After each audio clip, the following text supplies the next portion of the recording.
ஆதரவு இப்ப தமிழக வெற்றி கழகத்துக்கு மட்டும்தான் இருக்கு. நடந்து முடிந்த தேர்தலில் தமிழக வெற்றி கழகம் பெற்ற வாக்குகளோட சதவீதம் பார்த்தீங்கன்னா 35%. இப்ப யாராவது சொல்ல முடியுமா இப்ப டிவிகே இப்ப எலெக்ஷன் வச்சா எவ்வளவு சப்போர்ட் கிடைக்கும்னு? நான் பெருமைக்காக சொல்லல, நீங்களே போய் செக் பண்ணி பாத்துக்கங்க, ஒரு சர்வே கூட எடுத்து பாத்துக்கங்க. இப்ப இந்த 50 நாள் ஆட்சியை பார்த்துட்டு மக்கள் அனைவரும் ஓட்டு போடாத மக்களும் இப்ப டிவிகேவோட ஆதரவாளராக மாறிட்டாங்க. ஏற்கனவே அவங்களுக்கு எல்லாருமே ரெண்டு கட்சியும் பிடிக்கலன்னு தான் இருந்தாங்க. ஆனா ஏன் சில பேர் ஓட்டு போலன்னா அவங்களுக்கு ஒரே ஒரு சின்ன டவுட் இருந்தது, நமக்கு டிவிகே வந்தா பரவாயில்ல, நம்ம விஜய் சார் நம்ம விஜய் என்ன சிஎம் ஆனா பரவாயில்ல, பட் ஆனா அவங்க ஜெயிக்குமா அப்படிங்கிற ஒரு சின்ன ஒரு டவுட்ல அவங்க ஓட்டு போடாம இருந்திருந்தாங்க. ஆனா இப்ப நான் சொல்றேன், நான் பெருமைக்காக சொல்லல, 55 முதல் 60% மக்களோட ஆதரவு இப்ப டிவிகேக்கு இருக்கு.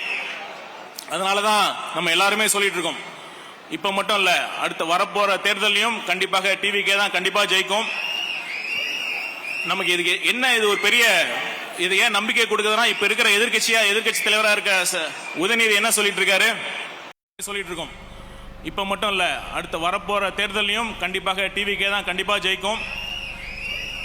நமக்கு இதுக்கு என்ன இது ஒரு பெரிய இது ஏன் நம்பிக்கை கொடுக்குதுன்னா, இப்ப இருக்கிற எதிர்கட்சி தலைவரா இருக்க உதயநிதி என்ன சொல்லிட்டு இருக்காரு, உதயநிதி மட்டும் இல்ல ஸ்டாலின் சார் என்ன சொல்லிட்டு இருக்காங்க, எப்ப வேணாலும் தேர்தல் வரும், எல்லா கூட்டத்திலையும் போறப்ப எப்ப வேணாலும் தேர்தல் வரப்போது நம்பிக்கிட்டு இருக்காரு.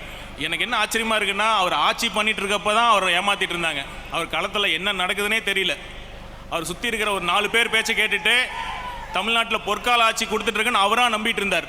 அதனாலதான் அவர் சொந்த தொகுதியிலே தோத்தார். அதே மாதிரி இப்பவும் அந்த சுத்தி இருக்கிற 4 பேர் அவரை தொடர்ந்து ஏமாத்திக்கிட்டே இருக்காங்க.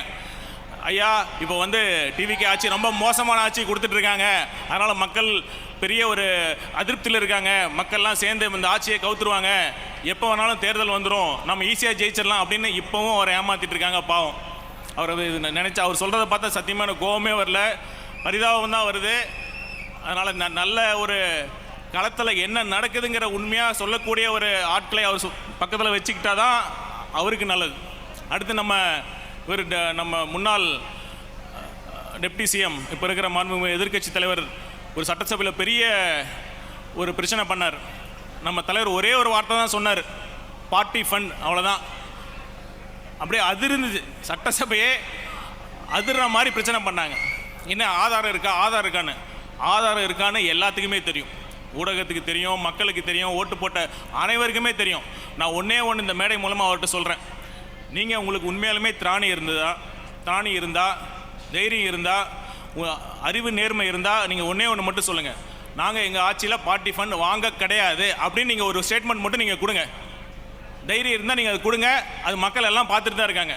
அவருக்கு என்ன புரியலன்னா, சட்டமன்ற நிகழ்வுகள் நேரடியாக லைவாக டெலிகாஸ்ட் ஆகிட்டு இருக்கு, அது அவர் பழைய திமுக ஆட்சிமா நினச்சிக்கிட்டு சொல்லிட்டு இருக்காரு, மக்கள் எல்லாம் பார்த்துட்டு இருக்காங்க.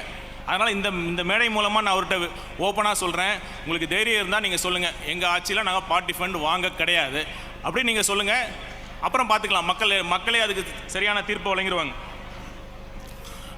அப்புறம் இன்னும் ஒரே ஒரு விஷயத்தை மட்டும் நான் சொல்லிக்க விரும்புகிறேன். இப்போ நிறைய பேர் நம்ம கட்சியில் இணைகிறாங்க.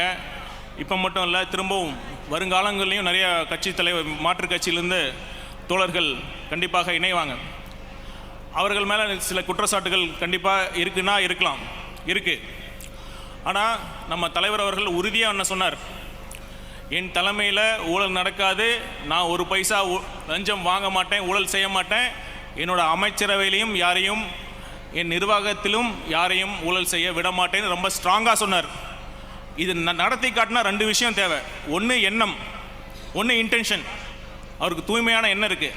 அடுத்ததாக மிக முக்கியமாக அந்த எண்ணத்தை செயல் வடிவம் கொடுக்கறதுக்கான ஒரு ஆற்றல், துணிவு, ஒரு திறன், அந்த ஆளுமை, அது இருந்தால் தான் முடியும். அவர் மட்டும் நான் ஊழல் பண்ண மாட்டேன்னு அவர் மட்டும் அமைதியாக உட்காந்துருந்தாருன்னா சுற்றி இருக்கலாம் அவரை ஏமாற்றிட்டு ஊழல் பண்ணிட்டு போயிடுவாங்க. ஆனால் இது ரெண்டும், எண்ணமும் இருக்குது, அந்த எண்ணத்தை செயல் வடிவம் கொடுக்குற அந்த நிர்வாக திறனும் அந்த ஆளுமையும், ஒரு அன்டிஸ்பியூட்டட் கரிஷ்மேட்டிக் லீடர்ஷிப் இருக்கிறதுனால எங்களால் ஆணித்தரமாக நம்பிக்கையுடன் சொல்ல முடியும், கண்டிப்பாக நம் தலைவர் விஜய் அவர்களுடைய தலைமையிலான ஆட்சியில் ஊழல் இருக்காது, ஊழலற்ற நேர்மையான நிர்வாகம் நடக்கும் என்று சொல்லிக்கொண்டு இந்த நல்ல வாய்ப்பை வழங்கிய அனைவருக்கும் நன்றி கூறி விடைபெறுகிறேன். நன்றி, வணக்கம்.